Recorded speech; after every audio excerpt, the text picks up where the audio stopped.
So my journey began in biology. At this all-white school with no one who thought like me, but I was alright with that.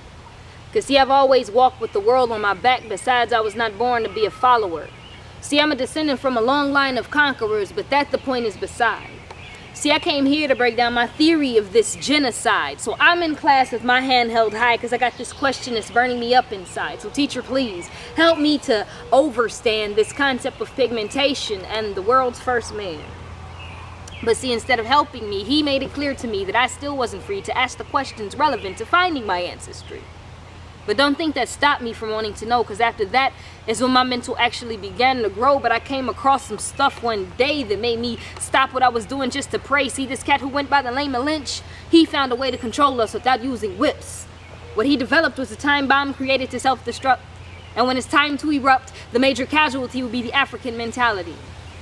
Now, the last poets warned us to pay attention to our evolution. Instead, they referred to it as a revolution, you know.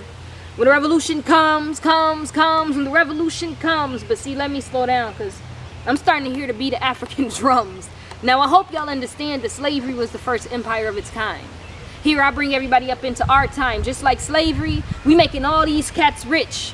And none of our communities are seeing profits from the Tommies, the Calvins, the Guests, and Old Navies. It's funny that they can't sell a cell phone without the help of Jay-Z. But let me ask y'all a question, and maybe it'll help free us from this oppression. Have you ever heard of Kankakee? Better yet, take a journey down your local Court Street. If you pay attention to where we shop, you will unconsciously witness how fast the dollar leaves our block. We being sold all these bogus products. And unintentionally, we helping to construct another empire, because we slaves to fashion. But quick to see somebody whack and start bashing what they rocking, because they ain't copping that real shit. When the reality is, we in the middle of a conflict with self, because we so self-conscious. But I can bring it back and tell y'all why sometimes you look in the mirror and want to cry. Why you lack self-love and indulge in self-hatred. We were created in the image of God, and we're almost so perfect that somebody got scared and convinced us that we were odd. Now, Africans in America are a unique race. We evolve and live at our own pace. Never have we fit into American society, not to mention the overwhelming amount of variety. See, we come in all shapes, sizes, and colors. Hell, why y'all think everybody else want us as their lovers? People tan for weeks just to look like we. They get lip jobs and nose jobs, butt jobs and blow jobs, NAACP jobs. It sucks that we still can't get jobs. We had a president that feared us, and his father wanted to send us back to Africa by bus. Told that we were inferior in order for another race to feel superior. But if we are such this ugly race of people, then why do so many people view us as lethal? And if you pay attention to some of these traps that our brothers fall victim to because of the way they wear their baseball caps, 2 tickets you get your driving privileges seized. And don't bother to ask if any help with any of your needs. Everybody knows you can't feed a baby air, and it's not that easy to walk everywhere. So when you get in your car and get ready to drive to work and the police pulls you over, put your face in the dirt, the price to pay for driving without your L's is jail. But see, hold on, here's where you really into hell.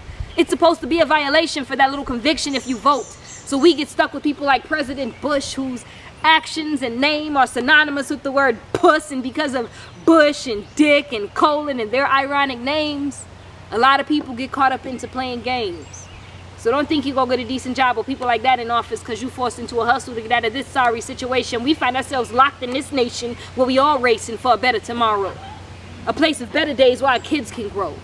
A place where it's okay to be a kid. A place to grow up like our parents did, where penny candy and Chico sticks are easy to find and grown men aren't interested in little girls behind us.